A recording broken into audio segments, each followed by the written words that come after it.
जय गुरु जी महाराज। जय गुरु जी। जय गुरु जी। गुरु जी महाराज अब पाठ करने का आज्ञा प्रदान करें।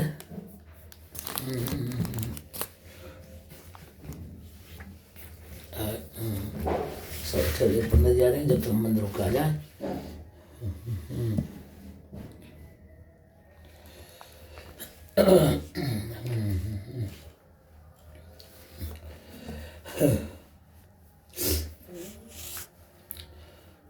शिव और दक्ष का विरोध। ब्रह्मदेव कहते हैं, इस प्रकार पूर्व काल प्रयाग में एकत्र होकर मुनियों ने एक महायज्ञ किया। इसमें सब परिवार समस्त देवगण मंत्री थे। अनेक शास्त्र में ज्ञान कांड पर विचार हुआ। अपने गणों के साथ महादेव भी सती सहित उसमें पधारे। सबने भक्तिपूर्वक उन्हें प्रणाम कर उनकी स्तुति वंदना की। समस्त देवगण ऋषि मुनि महादेव के दर्शन से संतुष्ट हो अपने भाग्य प्रशंसा कर रहे। इसी समय प्रजापति दक्ष भी वहाँ पहुँचे। उन्होंने केवल ब्रह्मदेव को ही प्रणाम किया था। ब्रह्मदेव की आज्ञा से वहाँ विराजमान हो गए। फिर सबने तेजस्वी दक्ष की बड़ी पूजा की, परंतु परम स्वतंत्र लीला बिहारी महेश्वर अपने आसन पर बैठे ही रहे। उन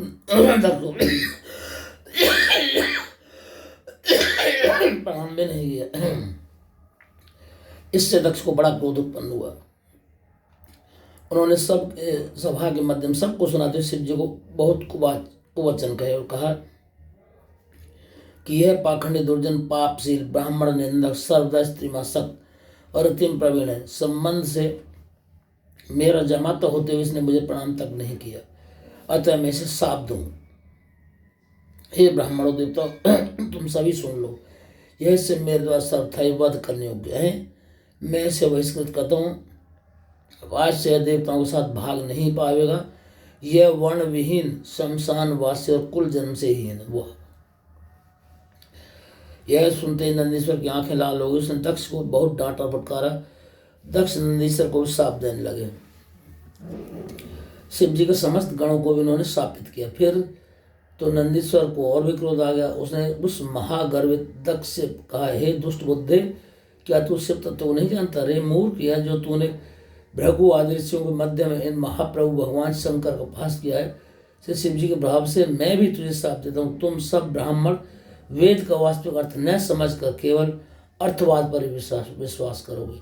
जब क्रुद्ध नंदीश्वर ने इस प्रकार ब्राह्मणों को शाप दे दिया तब वहाँ बड़ा हाहाकार मच गया और दक्ष ने तो पहले ही महादेव जी को शाप दे दिया। तब भगवान नंदीश्वर शंकर नंदीश्वर जाते बोले, हे महाप्राज्ञ, तुम्हें क्रोध नहीं करना चाहिए। तुमने मेरे नाते व्यर्थी ब्राह्मण वंश को शाप दे दिया। मैं ब्राह्मण और वेद को शाप नहीं देता। तुम यह यथार्थ में जान लो कि दक्ष का शाप मुझे नहीं लगा। अब तुम शांत हो जाओ। मैं ही यज्ञ कर्म और यज्ञों का अंग हूँ। सब मुझ में ही विद्यमान है। अब शांत हो, क्रोध आदि को त्याग कर स्वस्थ हो। नंदीश्वर शांत हुए। शिव जी अपने गणों सहित अपने आश्रम को चले गए। दक्ष भी ब्राह्मणों के साथ अपने स्थान को चला गया। अब प्रजापति दक्ष शिव निंदक हो गया। हे तात नारद, यह सब मैंने महादेव दक्ष का विरोध कहा। अब जैसे दक्ष को शिव जी के द्वारा दंड मिला उसे आगे कहूँगा, सो ध्यानपूर्वक सुनो। और शिव शंकर भगवान की जय। पाठ संपन्न हुआ। जय गुरु जी महाराज। जय गुरु जी महाराज। जय गुरुदेव साई भोलेनाथ। दक्ष जय